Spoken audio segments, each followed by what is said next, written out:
Derrière chaque manuscrit se cache une histoire. Poète maudit et incompris, Charles Baudelaire a 24 ans lorsqu'il écrit cette lettre, datée du 30 juin 1845, et dans laquelle il annonce à son notaire son intention de mettre fin à ses jours. Connu sous le nom de Lettre du suicide, ce manuscrit est intéressant à plus d'un titre. Non seulement Baudelaire y exprime son mal-être, non pas lié à son endettement mais bien à son spleen, mais surtout il y évoque sa relation conflictuelle avec sa famille et son amour pour Jeanne Lemaire. Peu de temps auparavant, Baudelaire a été placé sous curatelle par ses proches pour sa vie fantasque, débauchée et dispendieuse. Or, sur les pages de ce manuscrit, l'écriture de Baudelaire est parfaitement compréhensible et malgré quelques ratures, on sent ici un homme en pleine possession de ses moyens intellectuels.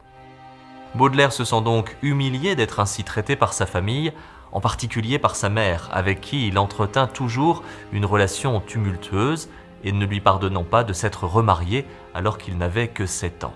À l'heure où il écrit ces lignes, le seul réconfort que trouve Baudelaire est dans les bras de Jeanne Lemaire.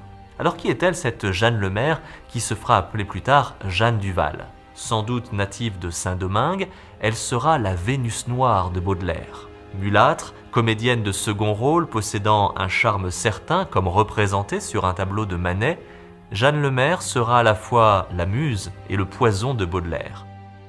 Ils se rencontrent en mai 1842 et leur liaison, faite de passion et de haine, de ruptures violentes et de réconciliations enflammées, durera jusqu'à la mort de Baudelaire en 1867. Mais en écrivant cette lettre, en juin 1845, alors qu'il projette de se tuer, Baudelaire voit en Jeanne Lemaire la seule femme, le seul être humain qu'il ait compris, et c'est à elle qu'il veut tout laisser, c'est vers elle que vont ses dernières pensées.